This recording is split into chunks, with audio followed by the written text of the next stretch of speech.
Ngayon naman po madaming nalungkot mga kababayan, ha.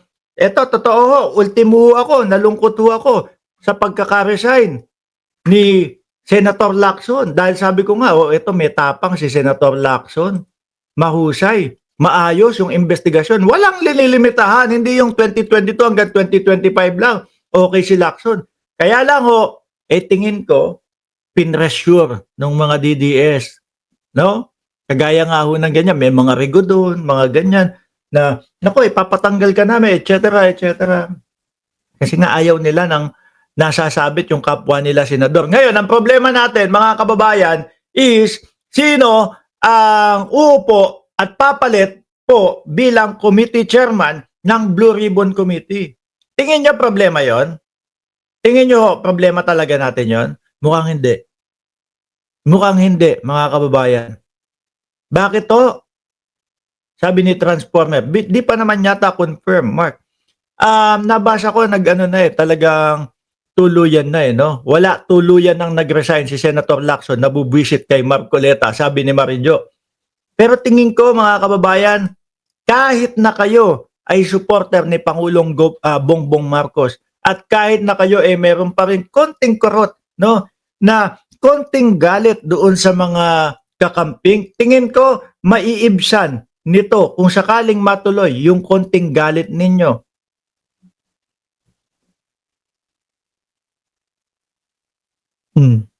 Hindi na muna ako magsasalita. Ano reaction nyo kung yan ang papalit?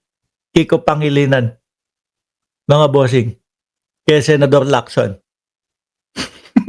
Sige nga, gusto kong makita yung inyong mga reaction, no? Ano ang masasabi nyo kung sakali na si Senator Kiko Pangilinan ang pumalit, mga bossing, diyan kay Senator Ping Lacson?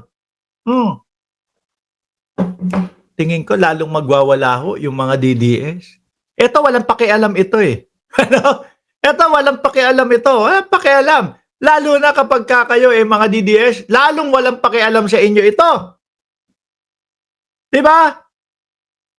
At hindi minsan ang iniyakan ni Marcoleta to. Nagsusumbong doon sa Net 25. 'Di ba? Sabi, too hot to handle. Kiko Pangilinan floated as next Blue Ribbon Committee chief after Lacson's exit. Di ba? Hindi ho talagang isinisigaw ng mga DDS, ibalik si Marcoleta sa pagiging Blue Ribbon Committee. Hindi uubra yan. No? Hindi uubra yung Marcoleta na yun. Eto, naniniwala pa ako na talagang maiinis lalo ang mga DDS dito. Mang-unggoy lang ya si Kiko Matching, sabi ni Cherry ng Ceresa Force. Pero ho, mas pagtitiwalaan ko ito kaysa kay Marcoleta. 'Di ba? Mas pagtitiwalaan ko to, malay mo ang ilagay pa do si Boy 10K. O kung sino man ng mga DDS. Payag kayo?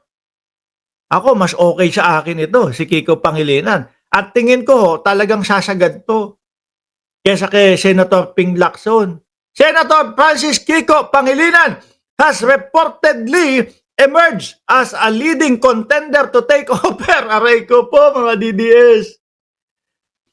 Senate Blue Ribbon Committee after Senate President pro tempore Panfilo Ping Lacson. Hindi uubra din dito yung payabang-yabang ni Marcoleta? Hindi ho. No, ang sinasabi ni Amy Marcos, mamaya pag-uusapan ho natin yan. Excuse me, busog ako sa kape ha.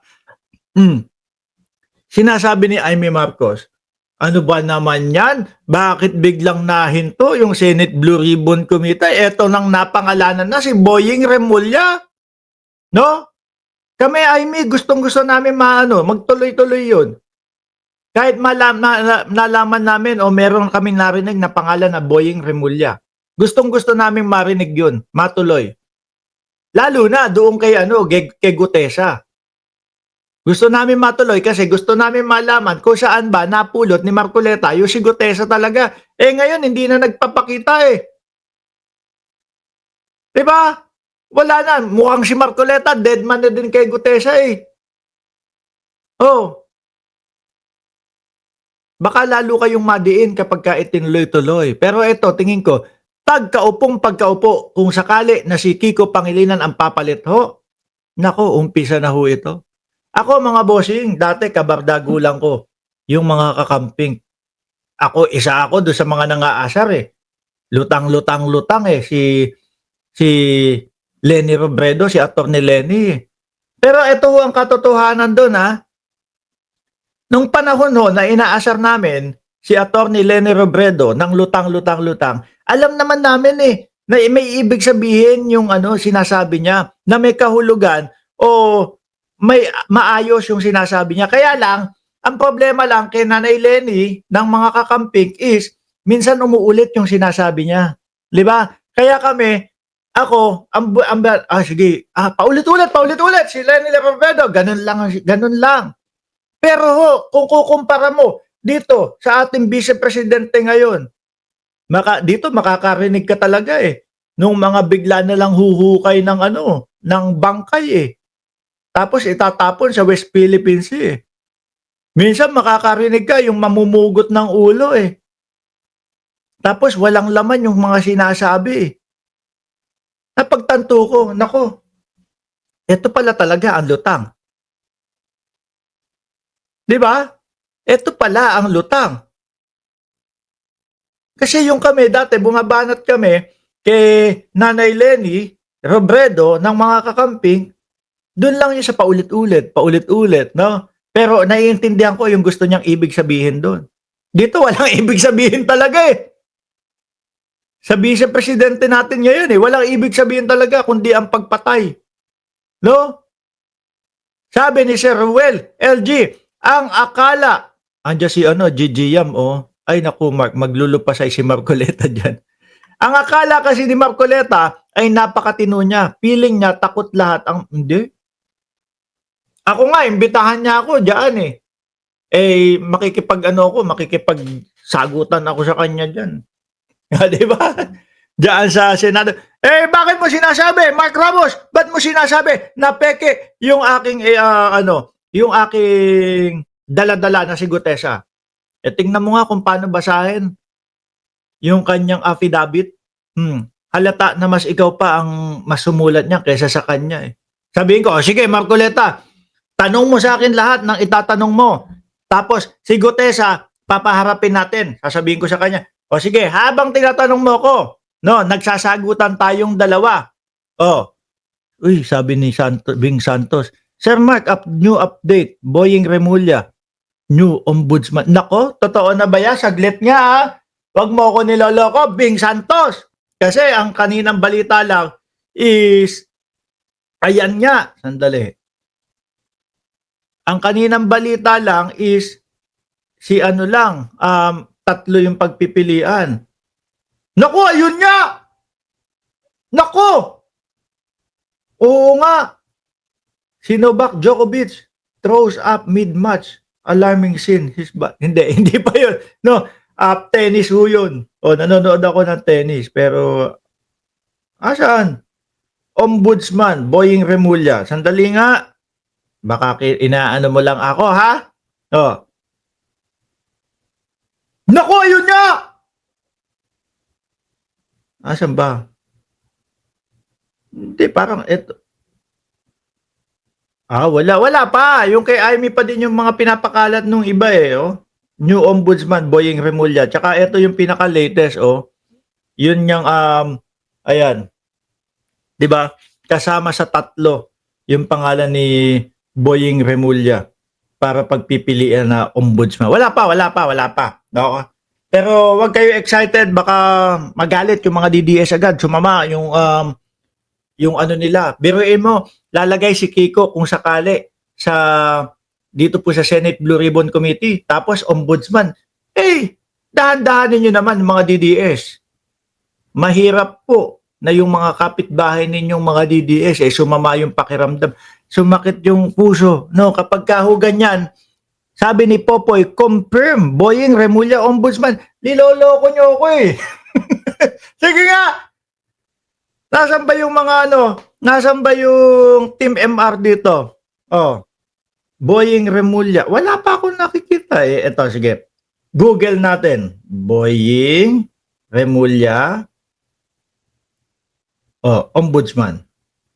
In July 20, wala. Who is the new Ombudsman? Naku, yun na nga!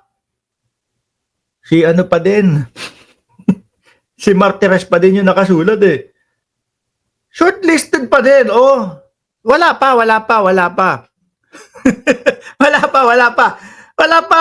So tayo, pagka ibinuka ng bibig natin, yung mga ganyan, talagang inaano na natin yan, Sina-search muna natin bago natin sabihin. Kayo naman, samahan nyo doon sa mga DDS. Biruin nyo, ha? Ito yung mapapakinggan nilang balita na posible na si Kiko Pangilinan yung pumalit kay Senator Ping Lacson. Di ba? Sabi, uy, asan na? Sandali. Ito na nga. Hindi, hanapin natin. Uncle. Sabi, nasan ba yun? Meron siya sabi. Wala. Wala pa. Kayo, samahan nyo sa mga DDS. No?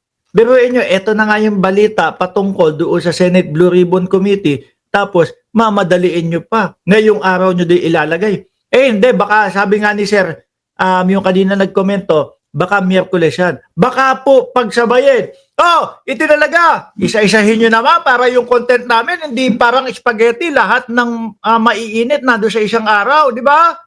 Kunyari, bukas, Tuesday, unahin etong si Kiko Pangilinan para maging Senate Blue Ribbon Committee. Tapos, Miyerkules naman, yung ombudsman naman. Para, kumbaga, killing me softly yung mga DDS. Pag binagsak nyo hula ka sa isang araw, malamang po parang binagsakan ng hollow block yung mga DDS niyan eh.